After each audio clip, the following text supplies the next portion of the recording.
Assalamualaikum everyone. Welcome to my YouTube channel Chemistry by Mishal. In today's lecture, we are going to discuss about ligand exchange reaction of transition metal complexes. यानी हम देखेंगे कि हमारे पास किस तरह से transition metal complex कोई बना हुआ है और उसके अंदर क्या क्या चीज होती है। एक हमारे पास सेंट्रल मेटल एटम होता है या आइन होता है जिसको जो है वो डिफरेंट लिगेंड से जो है वो सराउंड किया होता है। क्या किया होता है? डिफरेंट लिगेंड से सराउंड किया होता है। तो ये जो हमारे पास डिफरेंट लिगेंड्स इसके साथ अटैच है वो किस तरह से दूसरे लिगेंड्स के साथ जो है वो एक्सचेंज हो सकती है, ये हमारा आज का जो है वो लेक्चर है। इसके अंदर हम देखेंगे कि हमारे पास जो है वो क्यों ये प्रोसेस होता है, लिगेंड एक्सचेंज रिएक्शंस कौन कौन से हो सकते हैं, किन कॉम्प्लेक्सेस के अंदर ये ज्यादातर कॉमन है, इन सब के बारे में आज हम डिस्कस करेंगे। और ये लेक्चर जो है वो इम्पोर्टेंट है एग्जाम पॉइंट ऑफ व्यू से, तो आपने इसे एंड तक जरूर वॉच करना है। और अगर आपको वीडियो पसंद आए तो वीडियो को लाइक कीजिएगा, चैनल को सब्सक्राइब कीजिएगा और दूसरों के साथ शेयर कीजिएगा। और अगर आपको ये फ्री पीडीएफ नोट्स चाहिए तो ये आपको डिस्क्रिप्शन में इसका लिंक मिल जाएगा। और उसके अलावा ये जो है वो कमेंट सेक्शन में मैं इसका जो लिंक है जो वो पिन कर दूंगी, जहाँ से आप इजीली जो है वो इसे ऑब्टेन कर सकते हो। ये इसके कंप्लीट नोट्स है विद हेडिंग्स एंड सब हेडिंग। तो ये बहुत ही अच्छे नोट्स हैं अगर आप पेपर्स की तैयारी करना चाहते हैं इन शॉर्ट टाइम। अब हम डिस्कस करते हैं कि हमारे पास लिगेंड एक्सचेंज रिएक्शन एक्चुअली होता क्या है। अब लिगेंड एक्सचेंज रिएक्शन जैसे कि नाम से ही इंडिकेट हो रहा है कि लिगेंड एक्सचेंज यानी एक एक्सचेंज क्या होता है, एक चीज की जगह दूसरी चीज ले ले। यानी हमारे पास एक मेटल कॉम्प्लेक्स है, उसके साथ डिफरेंट लिगेंड्स अटैच है। क्या है? डिफरेंट लिगेंड्स अटैच है। और एक वो उनमें जो मौजूद लिगेंड्स हैं वो किसी दूसरे हमारे पास इलेक्ट्रॉन पेयर डोनर से जो है वो रिप्लेस हो जाए, और इसको हम कहेंगे लिगेंड एक्सचेंज रिएक्शन। यानी एक ऐसा रिएक्शन जिसके अंदर लिगेंड सब्स्टिट्यूशन हो, यानी एक लिगेंड की जगह दूसरा लिगेंड ले ले, इसको हम कहते हैं ligand exchange reaction of the transition metal complexes. अगर इसकी डेफिनेशन देखें तो क्या होती है? Ligand exchange or ligand substitution reaction is a reaction in which one or more ligands attached to the central metal ion are replaced by different ligands to form new type of complexes। यानी हमारे पास पहले जो complex की nature है वो change हो जाएगी। क्यों? क्योंकि लिगेंड चेंज हो रहे हैं, लिगेंड चेंज हो रहे हैं और एज ए रिजल्ट हमारे पास बहुत से फैक्टर्स है वो चेंज हो जाते हैं। जैसे उसका कलर चेंज हो जाता है, क्योंकि हमारे पास क्या चीज चेंज होती है, उसके अंदर हमारे पास डेल्टा ई की वैल्यू जो है वो चेंज हो रही होती है। क्रिस्टल फील्ड स्प्लिटिंग चेंज हो रही होती है। एज ए रिजल्ट हमारे पास कलर के अंदर चेंज आ जाता है, उसकी जो है वो रिएक्टिविटी के अंदर चेंज आ जाता है, उसकी सोलिबिलिटी के अंदर चेंज आ जाता है। बहुत से ऐसे फैक्टर्स है जो चेंज हो जाते हैं by changing the ligand on metal ion. अब हम बात करते हैं कि लिगेंड एक्सचेंज प्रोसेस होता क्यों। ये इस वजह से होता है क्योंकि हमारे पास जो प्रोडक्ट बन रही होती है as a result of ligand exchange, यानी हमारे पास कोई भी रिएक्टेंट है जिसके अंदर हमारे पास रिएक्टेंट मीन यहाँ पे हमारे पास कोई मेटल कॉम्प्लेक्स है जिसमें डिफरेंट लिगेंड्स है वो अटैच हुए हैं, और उन लिगेंड में एक या दो लिगेंड जो है वो हमारे पास किसी नए लिगेंड्स के साथ रिएक्ट करके, लेट्स सपोज दो लिगेंड्स है वो रिएक्ट किए, और एज ए रिजल्ट हमारे पास क्या हुआ, ये जो दो लिगेंड्स हैं वो इसमें मौजूद जो दो लिगेंड्स है उससे रिप्लेस हो गए। एज ए रिजल्ट क्या होगा, नई एक मेटल कॉम्प्लेक्स बनेगा जिसके अंदर हमारे पास क्या होगा, एक मेटल कॉम्प्लेक्स बनेगा जिसमें दो नए तरीके के लिगेंड्स लगे होंगे जो पहले वाले से मुख्तलिफ होंगे। एज ए रिजल्ट हमारे पास क्या होगा, जब नई चीज बनेगी तो हमारे पास जो नया कॉम्प्लेक्स बनेगा उसकी प्रॉपर्टीज डिफरेंट होगी। अब ये प्रोसेस होता क्यों? क्योंकि हमारे पास जो बनने वाला जो प्रोडक्ट है या हमारे पास जो बनने वाला कॉम्प्लेक्स है वो ज्यादा क्या होता है, स्टेबल होता है। क्या होता है? ज्यादा स्टेबल होता है। और आपको पता है कि हमेशा चीज वही बनती है जो ज्यादा स्टेबल होती है। तो जब भी आप जो है वो रिएक्टेंट को ऐसी जो है वो कंडीशंस प्रोवाइड करोगे कि वो हमारे पास क्या करे, किसी दूसरे लिगेंड के साथ जो है वो रिएक्ट करके अपने लिगेंड्स उसके साथ रिप्लेस कर दे, तो वो तभी करेगा जब हमारे पास उससे जो बनने वाली प्रोडक्ट है या लिगेंड्स के रिप्लेसमेंट में जो लिगेंड्स लग रहे हैं उसके रिजल्ट में जो बनने वाला कॉम्प्लेक्स है वो ज्यादा स्टेबल हो। ठीक है, तो ये तभी बनता है जब न्यूली फॉर्म्ड कॉम्प्लेक्स है वो ज्यादा स्टेबल हो। अब वो दो चांसेस हो सकते हैं, एक तो ये कि जो नया बनने वाला कॉम्प्लेक्स है उसके अंदर या तो ज्योमेट्री ऐसी आ रही है या फिर हमारे पास क्या हो रहा है, ज्योमेट्री ऐसी आ रही है जिसकी वजह से हमारे पास क्या है, स्टेबिलिटी इंक्रीज हो रही है। ज्योमेट्री की वजह से हमारे पास क्या हो रही है, स्टेबिलिटी इंक्रीज कर रही है। दूसरी रीजन ये हो सकती है कि जो आपका लिगेंड है वो ज्यादा अच्छा कोऑर्डिनेट कोवलेंट बॉन्ड बना सकता है जिसकी वजह से हमारे पास स्टेबिलिटी क्या कर जाएगी, इंक्रीज कर जाएगी। ठीक है, तो डिफरेंट लिगेंड्स है वो डिफरेंट एबिलिटी रखते हैं कि वो बॉन्ड करें मेटल आयन के साथ। अगर इनकमिंग लिगेंड ज्यादा स्ट्रॉन्ग कोऑर्डिनेट कोवलेंट बॉन्ड बनाएगा तो इट मींस कि वो ओरिजिनल लिगेंड को जो है वो रिप्लेस कर देगा। उसके अलावा मैंने आपको बताया कि पता हमारे पास जो है लिगेंड के एक्सचेंज के रिजल्ट में हमारे पास ज्योमेट्री के अंदर चेंज आ जाए या दो लिगेंड्स लॉस हो गया उनका, और जो हमारे पास चार लिगेंड्स है वो अटैक कर रहे थे, और एज ए रिजल्ट हमारे पास जो है वो टेट्राहेड्रल से ऑक्टाहेड्रल ज्योमेट्री बन गई है। तो हो सकता है कि ज्योमेट्री के अंदर भी चेंजिंग आ सके, जो कि ऑक्टाहेड्रल भी बन सकती है और टेट्राहेड्रल भी बन सकती है। और अगर टेट्राहेड्रल ज्योमेट्री जो है मोर स्टेबल इन नेचर है, क्योंकि हमारे पास बल्कि ग्रुप्स है, तो एज ए रिजल्ट हमारे पास क्या होगा कि ज्योमेट्री फेवर करने की वजह से हमारे पास स्टेबिलिटी ऑफ प्रोडक्ट इंक्रीज कर जाएगी, और जब स्टेबिलिटी इंक्रीज करेगी तो हमारे पास लिगेंड एक्सचेंज प्रोसेस होगा। ठीक है, अब हमारे पास क्या होता है, अगर इफेक्ट्स की बात करें तो इससे क्या क्या हो सकता है। लिगेंड्स अगर चेंज हो रहे हैं, लिगेंड्स क्या कर रहे हैं, एक्सचेंज हो रहे हैं, एज ए रिजल्ट कौन कौन सी प्रॉपर्टीज चेंज हो सकती है।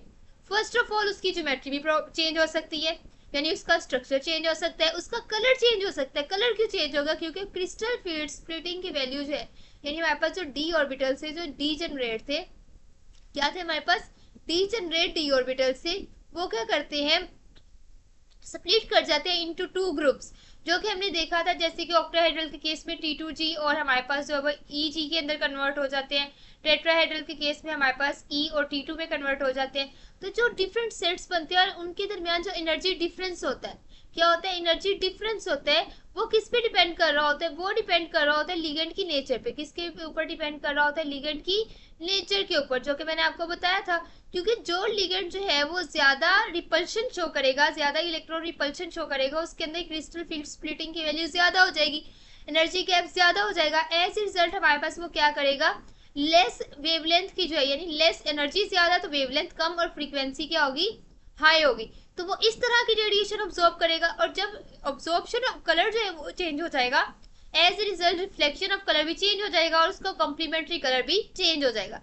एज ए रिजल्ट वो डिफरेंट कलर शो करेगा। तो डेट्स वाई हम कह सकते हैं कि लिगेंड जब एक्सचेंज होते हैं तो कलर भी चेंज हो जाता है। उसके अलावा स्टेबिलिटी चेंज हो सकती है, उसके अलावा केमिकल रिएक्टिविटी चेंज हो सकती है, क्योंकि लिगेंड्स की नेचर चेंज हो रही है और डिफरेंट लिगेंड्स की जो है डिफरेंट केमिकल रिएक्टिविटी होती है। उसके अलावा सोलिबिलिटी भी चेंज आ सकता है, यानी हमारे पास हो सकता है कि जब हमारे पास लिगेंड एक्सचेंज हो, जैसे कि कोई एक्वस फॉर्म में, जैसे कॉपर 2+ है, तो वो हमारे पास एक ऐसी फॉर्म में कन्वर्ट हो जाए, उसका कॉम्प्लेक्स जो कि हमारे पास कॉपर 0 फॉर्म में कन्वर्ट हो गया, एक ऐसी फॉर्म में कन्वर्ट हो गया जो कि इनसोलेबल इन नेचर। तो हमारे पास एक नया कॉम्प्लेक्स ऐसा भी बन सकता है जिसकी सोलिबिलिटी कम हो और वो प्रेसिपिटेट की फॉर्म में जो है वो बन जाए। ठीक है, तो सोलिबिलिटी के अंदर भी चेंज हो सकता है। उसके अलावा क्रिस्टल फील्ड स्प्लिटिंग एनर्जी, जो कि मैंने आपको बताया ये डेल्टा होती है, ये भी चेंज हो सकती है। अब जो हमारे पास लिगेंड एक्सचेंज रिएक्शंस हैं, जो कि हमारे पास 3D सीरीज के अंदर देखे जाते हैं, वो मोस्ट कॉमन होता है कॉपर कॉम्प्लेक्सेस के अंदर और कोबाल्ट कॉम्प्लेक्सेस के अंदर, और इन दोनों के बारे में आज हम डिस्कस करेंगे, copper 2 complex and cobalt 2 complex. ठीक है, अब कॉपर 2 आयन जो है, जो कि मोस्ट कॉमन इन नेचर है, जिसके अंदर हम कॉपर सल्फेट को जब वाटर में डिसॉल्व करते हैं, और एज ए रिजल्ट हमारे पास क्या होता है कि कॉपर के साथ जो है वो 6 जो है वो वाटर मॉलिक्यूल्स अटैच हो जाते हैं, जिसको हम कहते हैं हेक्सा एक्वा। एक्वा किसके लिए वर्ड यूज हुआ, वाटर के लिए।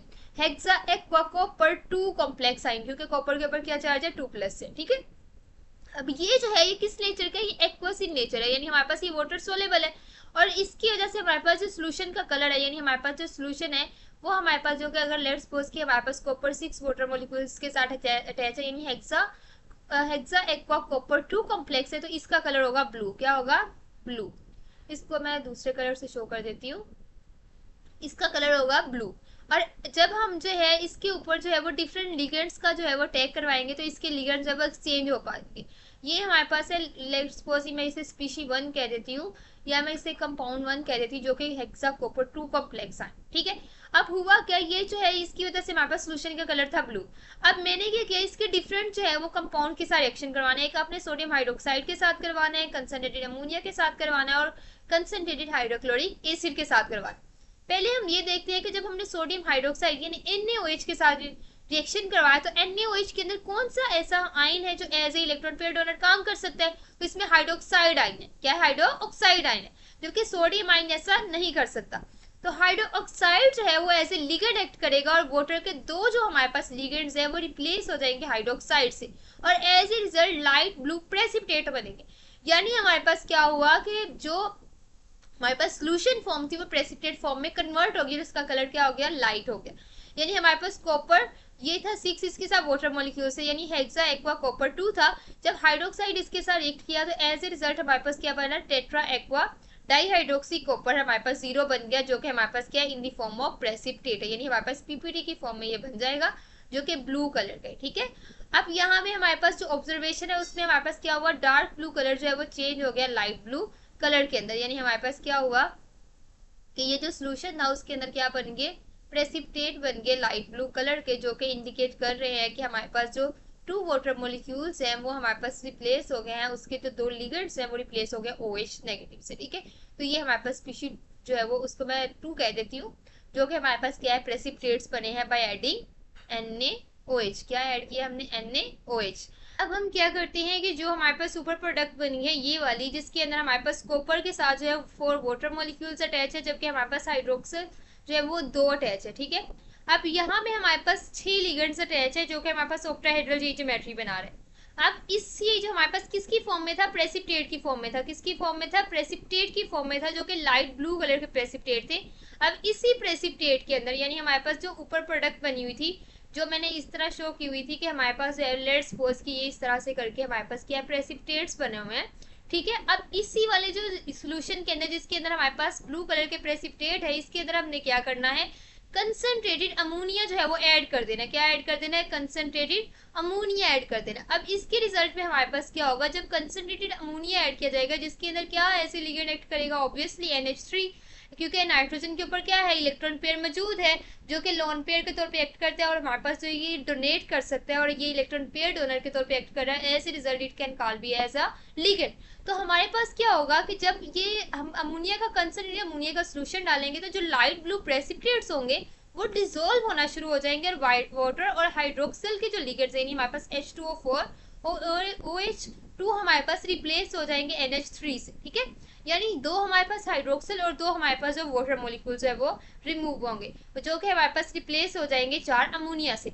ऐसे रिजल्ट हमारे पास क्या बन जाएगा, ये हमारे पास एक प्रोडक्ट बन जाएगी, जिसके अंदर हमारे पास कॉम्प्लेक्स के अंदर 4 हमारे पास अमाइनो ग्रुप अटैच है, जिसको हम टेट्रा अमीन कहते हैं, और 2 हमारे पास वाटर अटैच है, जिसे हम डाई एक्वा कहते हैं। और as a result copper 2 complex बनेगा, जो कि हमारे पास सोलेबल इन नेचर। यानी हमारे पास होता क्या है कि सबसे पहले हमने क्या किया, सबसे पहले हमने जो है वो अपना कॉपर 2+ जो कि हमारे पास कॉपर ऐसा था जिसके अंदर हमारे पास कॉम्प्लेक्स उसने बनाया था 6 वाटर मॉलिक्यूल से, यानी हेक्सा एक्वा कॉपर 2 था। उसके अंदर हमने क्या ऐड किया था, सबसे पहले हमने उसके अंदर जो चीज ऐड की वो था हमारे पास सोडियम हाइड्रोक्साइड, जिसके अंदर क्या हुआ कि हमारे पास जो 6 वाटर मॉलिक्यूल्स थे, 6 लिगेंड थे वाटर्स के, उनके अंदर से जो 2 थे वो रिप्लेस हो गए OH से।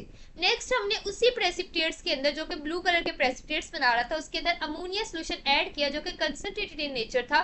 एज ए रिजल्ट हमारे पास ये प्रोडक्ट बन गई, जिसके अंदर टेट्रामीन डाई एक्वा कॉपर 2 जो है वो बन गया कॉम्प्लेक्स, जो कि सोलेबल इन नेचर। ठीक है, अब नेक्स्ट हम देखते हैं कि हमने जो है वो किस तरह से अब नेक्स्ट करना है कि अगर हमारे पास कंसंट्रेटेड हाइड्रोक्लोरिक एसिड ऐड किया जाए, किसके अंदर किया जाए, अगर हम जो सिंपल जो है वो सोल्यूशन ले, जो कि हमारे पास क्या है, ये वाला है, ये वाला कॉपर वाटर 6 जिसके साथ अटैच है, यानी हमारे पास हेक्सा एक्वा जो है हमारे पास कॉपर 2 जो है उस कॉम्प्लेक्स के अंदर अगर हम जो है वो कंसंट्रेटेड HCl ऐड करें, तो अगर हम 4 लेट्स सपोज हम जो है वो क्लोराइड के आयन जो है वो हमारे पास क्या हो जाएंगे, 4 वाटर के जो लिगेंड्स है उससे रिप्लेस हो जाएंगे, और 2 वाटर मॉलिक्यूल्स है वो इन दी फॉर्म ऑफ जो है वो मॉलिक्यूल रिमूव हो जाएंगे। एज ए रिजल्ट हमारे पास जो है वो टेट्राहेड्रल ज्योमेट्री वाला हमारे पास टेट्रा क्लोरो कॉपर 2 नेगेटिव जो है वो हमारे पास बन जाएगा, जो कि आप यहाँ पे देख सकते हैं। ठीक है, अब इसके अंदर हमारे पास ओवरऑल चार्ज 2 नेगेटिव है, कॉपर के ऊपर 2+ चार्ज है, जबकि 4 क्लोरो ग्रुप्स है तो उसके ऊपर -4 है।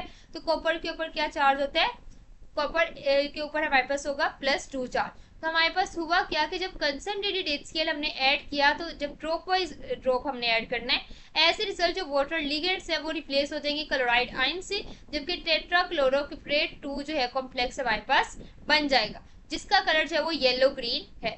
अगर हम देखें तो यहाँ पे मैंने एक पिक्चर ऐड की हुई है, जिसके अंदर आप देख सकते हैं कि कॉपर के साथ है वो 6 वाटर लिगेंड्स अटैच है। अगर यहाँ से अमोनिया कंसंट्रेटेड अमोनिया ऐड करें, तो ऐसे रिजल्ट जो है वो क्या होगा कि हमारे पास अगर स्टेप बाय स्टेप लेके चले, यानी हमारे पास सबसे पहले जो है वो इसकी प्रेसिपिटेशन होगी, ये जब हम हाइड्रोक्साइड ऐड करेंगे, और उसके बाद हमारे पास फर्दर कंसंट्रेटेड अमोनिया ऐड करोगे तो ये बनेगा। अदरवाइज अगर डायरेक्ट भी कंसंट्रेटेड अमोनिया ऐड किया जाए तब भी यही प्रोडक्ट बनेगी। ठीक है, अब यहाँ पे क्या हुआ कि कॉपर का जो कॉम्प्लेक्स है जिसमें 6 वाटर मॉलिक्यूल्स अटैच थे, उसके अंदर से हमारे पास क्या हुआ, 4 वाटर मॉलिक्यूल्स रिप्लेस हो गए NH3 से। या अगर हम इस स्टेप से लेके चले तो हमारे पास पहले क्या हुआ, दो हमारे पास वाटर मॉलिक्यूल रिप्लेस हुए हाइड्रोक्सल से, जो कि हमारे पास बाद में हमारे पास दो हाइड्रोक्सल और दो वाटर मॉलिक्यूल रिप्लेस हो गए अमोनिया से। एज ए रिजल्ट हमारे पास जो है वो ये कॉम्प्लेक्स बन गया जो कि इस डार्क ब्लू कलर का। अगर हम बात करें कि इसी हम हेक्सा एक्वा कॉपर 2 के अंदर हम क्या करें, हम ऐड कर दें एक Cl, वो भी कंसंट्रेटेड नेचर का, तो ऐसे रिजल्ट हमारे पास क्लोरो ग्रुप भी जो है वो रिप्लेस कर देंगे और हमारे पास टेट्राहेड्रल कॉम्प्लेक्स बन जाएगा। अब आपके जहन में ये सवाल उठ रहा होगा कि ये तो बात ठीक है कि वाटर जो है उससे ज्यादा हमारे पास जो है वो जो स्ट्रॉन्ग लिगेंड है वो हमारे पास NH3 है, तो हम कह सकते हैं कि NH3 ज्यादा अच्छी बॉन्डिंग करेगा, इस वजह से NH3 ने रिप्लेस कर दिया और हमारे पास ये जो है वो रिएक्शन जो है वो हुआ। लेकिन ये रिएक्शन क्यों हुआ, क्योंकि क्लोरो जो ग्रुप है या क्लोरो लिगेंड जो है वो तो हमारे पास वीक है, तो इसकी रीजन ये है कि यहाँ पे हमारे पास ज्योमेट्री में भी चेंज आ रहा है, ऑक्टाहेड्रल से बन रही है टेट्राहेड्रल जो कि ज्यादा स्टेबल है, इस वजह से हमारे पास स्टेबल जब प्रोडक्ट बनेगी तो वो रिएक्शन जो है वो प्रोसीड कर सकते हैं। अब हम बात करते हैं कोबाल्ट 2 कॉम्प्लेक्सेस के बारे में कि लिगेंड एक्सचेंज रिएक्शंस हमारे पास किस तरह से होते हैं कोबाल्ट 2 कॉम्प्लेक्सेस के अंदर। अगर हम कोबाल्ट आयन का जो है वो एक्वस सॉल्यूशन लेके तो उसके अंदर हमारे पास कोबाल्ट किस तरह के कॉम्प्लेक्स में होता है, ये भी सेम उसी तरह जैसे कॉपर होता है, कॉपर हेक्सा एक्वा कॉपर 2 था, ये हेक्सा एक्वा कोबाल्ट 2 की फॉर्म में होता है, ठीक है, जो कि आपको यहाँ पे मैंने फार्मूला उसका शो किया होगा, ठीक है। अब यहाँ पे इसका जो कलर होता है वो कौन से कलर होता है, पिंक कलर होता है, कौन सा कलर होता है, पिंक कलर। अब इसका भी सेम हम उसी तरह रिएक्शन करवाएंगे और देखेंगे कि क्या प्रोडक्ट हमारे पास बनती है। अगर सोडियम हाइड्रोक्साइड के साथ जो है वो इसका रिएक्शन करवाया जाए तो सेम उसी तरीके से दो वाटर लिगेंड्स है वो रिप्लेस हो जाते हैं हाइड्रोक्साइड के लिगेंड से। एज ए रिजल्ट हमारे पास ब्लू प्रेसिपिटेट बनता है जो कि मोर स्टेबल होता है as compare to this compound, जो कि हमारे पास क्या होता है, सोलेबल फॉर्म में होता है। और यही जो हमारे पास प्रेसिपिटेट है पहले ब्लू कलर का होता है, थोड़ी देर बाद इसका कलर जो है वो किस कलर का हो जाता है, पिंक कलर का हो जाता है, ठीक है। अगर हम थोड़ी देर उसको प्रेसिपिटेट को रखे तो ऐसे रिजल्ट वो उसके अंदर कन्वर्ट हो जाता है। अगर हम इसी को क्या करें, यही हमारे पास जो प्रोडक्ट बनी हुई है यानी हमारे पास पिंक प्रेसिपिटेट्स बने हुए हैं, इसका एक्सेस ऑफ अमोनिया के साथ रिएक्शन करवाएं तो अमोनिया क्या करता है, वाटर को भी रिप्लेस कर लेता है और हाइड्रोक्साइड भी सारा को रिप्लेस कर देता है। एज ए रिजल्ट हमारे पास हेक्सामीन कोबाल्ट 2 बन जाता है, जो कि आप देख सकते हैं कि ये वाला हमारे पास कॉम्प्लेक्स बन जाता है और साथ हमारे पास 4 वाटर मॉलिक्यूल्स और 2 हाइड्रोक्साइड जो है वो रिमूव हो जाते हैं। अब अगर इसके ऑब्जर्वेशन देखें तो क्या हुआ, ब्लू प्रेसिपिटेट किस में चेंज हो गया, येलो कलर। अब यहाँ पे आप देख सकते हैं कि सबसे पहले हमारे पास कोबाल्ट के साथ 6 वाटर लिगेंड्स अटैच थे, जिसमें से 2 वाटर लिगेंड्स जब वो रिप्लेस हो गए 2 हाइड्रोक्साइड से। नेक्स्ट आपने इसको थोड़ी देर रोका तो ऐसे रिजल्ट वो पिंक प्रेसिपिटेट में चेंज हो गया। अब इसके अंदर आपने एक्सेस ऑफ अमोनिया ऐड किया तो हाइड्रोक्साइड और वाटर दोनों हमारे पास तरह के लिगेंड्स जब वो रिप्लेस हो गए अमोनिया से, ठीक है, और ऐसे रिजल्ट हेक्सामीन कोबाल्ट 2 बन गया।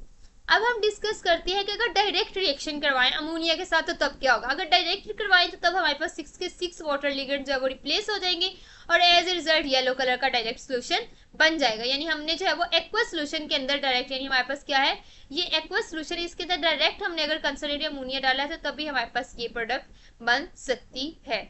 अब हम बात करते हैं कि कंसंट्रेटेड हाइड्रोक्लोरिक एसिड के साथ जब ये रिएक्ट करता है तो फिर ये हमारे पास क्या करता है, उसके साथ सेम उसी तरह से जैसे हमने कॉपर 2 कॉम्प्लेक्स के साथ किया था इसके अंदर भी सेम वैसे ही होगा, ड्रॉप बाय ड्रॉप हमने कंसंट्रेटेड ACl डालना है और एज ए रिजल्ट हमारे पास जो 4 वाटर लिगेंड्स है वो रिप्लेस हो जाएंगे 4 कोबाल्ट लिगेंड के साथ और एज ए रिजल्ट हमारे पास क्या होगा, जो है वो टेट्रा क्लोरो कोबाल्ट 2 बनेगा, जो कि हमारे पास किस कलर का होता है, ब्लू कलर का होता है, ठीक है। यानी हमारे पास पिंक से क्या कलर बन जाएगा, ब्लू सोल्यूशन जो है वो बन जाएगा। अब इसके अंदर आपने ये चीज याद रखनी है कि जो कोबाल्ट 2 जो है वो हमेशा जो है वो टेट्राहेड्रल कॉम्प्लेक्सेस ही बनाता है क्लोरो ग्रुप के साथ, हाइड्रोक्सो के साथ और जो है वो सल्फर थायोसाइनाइड के साथ, ठीक है। उसके अलावा अगर बात की जाए तो ये जो लिगेंड एक्सचेंज रिएक्शन है उसका क्या हमारे पास इफेक्ट है कलर ऑफ कॉम्प्लेक्सेस के अंदर, तो हमारे पास ये जो है इसकी वजह से कलर, जैसे मैंने आपको पहले बताया था, फील्ड स्प्लिटिंग एनर्जी चेंज हो जाती है। क्रिस्टल फील्ड स्प्लिटिंग एनर्जी के चेंज होने की वजह से एज ए रिजल्ट हमारे पास क्या होता है, जब एनर्जी डिफरेंस चेंज होता है तो क्योंकि हमारे पास क्या होता है, अगर मैं इसको सिंपल डेल्टा से शो कर देती हूँ, ये डेल्टा जो है वो चेंज होगा, लेट्स सपोज डेल्टा कम हो रहा है, क्या हो रहा है, कम हो रहा है, क्योंकि हमारे पास वीक लिगेंड लेट्स सपोज जो है वो अटैच हो रहा है। एज ए रिजल्ट हमारे पास क्या होगा, जब इसकी वैल्यू कम होगी तो हमारे पास ऑब्वियसली क्योंकि एनर्जी कम हो रही है तो एनर्जी कम हो रही है तो एज ए रिजल्ट हमारे पास फ्रीक्वेंसी जो रिक्वायर्ड है रेडिएशन अब्जॉर्ब करने के लिए वो भी कम होगी, यानी उसकी जो वेवलेंथ है वो इंक्रीज वाला जो वेवलेंथ की जो हमारे पास होगी रेडिएशन होगी वो हमारे पास लाइट में से अब्जॉर्ब होगी। उसके अलावा अगर हमारे पास वेवलेंथ ज्यादा का अब्जॉर्ब हो तो ऐसे रिजल्ट हमारे पास जो लाइट है उसकी नेचर चेंज हो जाएगी, जब लाइट की नेचर चेंज होगी तो एज ए रिजल्ट जो ऑब्जॉर्ब लाइट है वो चेंज होगी, तो as a result reflected light भी चेंज हो जाएगी, और इसकी वजह से वेपर्स की डिफरेंट कलर शो करती है। ठीक है, यानी हम अगर इधर मैं आपको बताऊं, क्योंकि हमारे पास जब एनर्जी चेंज हो जाएगी तो D to D electronic transition changing उसके अंदर आएगी। उसके अलावा हमारे पास डिफरेंट वेवलेंथ या फ्रीक्वेंसी की विजिबल लाइट जो है वो ऑब्जर्व करना पड़ेगी, और as a result different complementary colour जो है वो ऑब्जर्व होगा। ठीक है, जैसे कि हमारे पास जो है वो डिफरेंट लिगेंड्स हो, जैसे वाटर है, NH3 है, क्लोरो है, क्लोरो के अंदर फीड स्प्लिटिंग एनर्जी जो है उसकी वैल्यू कम होती है, अमोनिया में सबसे ज्यादा होती है, वाटर में उससे थोड़ी मिड में आती है। इसका मतलब ये हुआ हर एक के लिए डेल्टा की वैल्यू चेंज है। जब हर एक के लिए डेल्टा की वैल्यू चेंज है तो उसके लिए हमारे पास जो लाइट ऑब्जॉर्ब्ड है वो भी चेंज हो जाएगी, क्योंकि डी टू डी ट्रांजिशन हमने करनी है लाइट ऑब्जॉर्ब करके, और जो लाइट ऑब्जॉर्ब होगी उसका कंप्लीमेंट्री कलर हमें शो होता है। तो ये था हमारा आज का लेक्चर, जो कि बहुत ही ज्यादा इंपॉर्टेंट था। होप सो आपको ये वीडियो बहुत पसंद आई होगी। Thanks for watching my video. Allah Hafiz.